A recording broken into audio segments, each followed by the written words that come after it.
Guys, I got my my fancy camera mount back up, and I also have a brand new, make sure it's in right, studio quality lav mic for the iPhone. And I thought I'd do a little adjunct video for you and see how much better the quality is when I take things up this way as we get ready for tomorrow's show that we'll eventually do, or episode that we'll eventually do. But I actually just wanted to answer a question that came in today about the Muscovies. So here we go. And the question was kind of, and I answered it in text, but I thought I'd maybe give you a little bit of a better view of it here.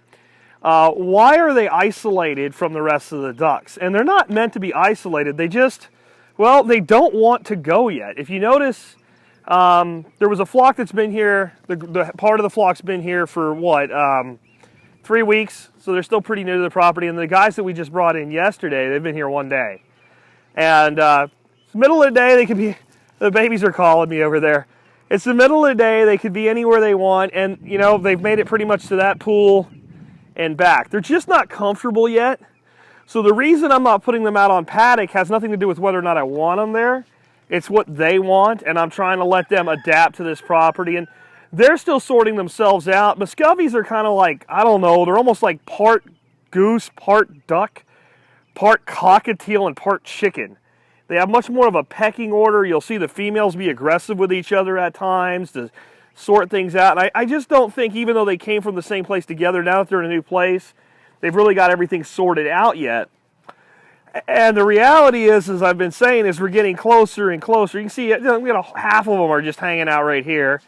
That girl there probably hasn't figured out yet. All I have to do is walk to the end of the fence and I can get in there. So she's going to pace back and forth trying to figure this out. Maybe we'll go motivate her while I explain this. You know, with accelerating what we're going to be doing with getting rid of the chickens, these guys are maximum at this point, I would say 45 days from going to their new holding area. And I would say that the actual number is probably closer to 15 to 20 days. There won't be a chicken on this property, and they'll be to their new facility.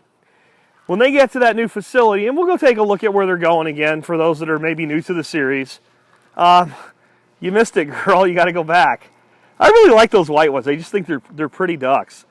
Anyway, when they move over here, and I might work on getting this fenced in today. I've been trying to figure out what project I'm going to work on today because it's beautiful outside. I'm in a t-shirt in February in Texas, which is why I don't live in the South. And you can see a few of the chickens have escaped their holding area.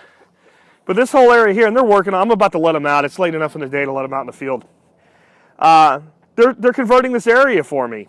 And the ducks are going to move here, and you know the fence is going to run about from where that pool is to that tree to this holding area for the geese. And when they're here, if I want them out on the east pasture, I'll open that gate that's going to go in there. If I want them out where you know the babies are right now, I'll open this gate. And then we're going to put in another gate up here. So when that happens, the Muscovies will basically move here in one, you know, I'm sure they won't be happy about it. They'll be driven here.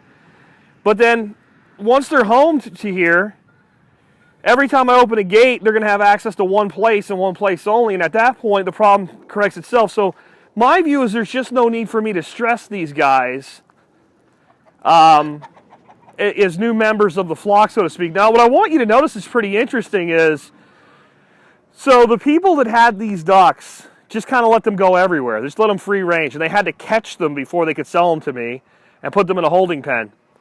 And I brought them here, and in 1 day, the new ducks have decided this is home. Why? Everybody else is there. Food's there, water's there, it's comfortable there, it feels safe there.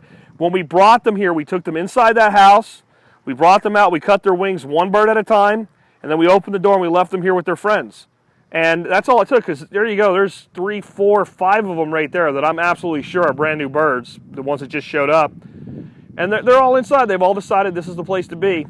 Anyway, hope the audio quality is better for you. The wind's pretty good right now, so let me know what you guys think. Do you want me to continue to be shooting with a little bit higher level production value? And before I go, let's go see how the babies are doing and see if Limpy is feeling any better. I'm not really sure which one's Limpy. I don't know if she's here or there. You know, I don't see anybody limping, and that's good news. Like I said, it kind of sucks when one of them gets a limp because nobody ever wants to be... I wonder if it's that girl there under the chair. Let's see. No? It's a funny thing with ducks. I've often seen a duck get a limp, and you're worried about them, and a few hours later, whatever was bothering them isn't.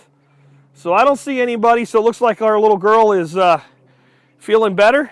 We got a couple of them that went into the pen and can't figure out how to get out. I'll take care of them, and I'll catch up with you tomorrow with another full episode of the Duck Chronicles.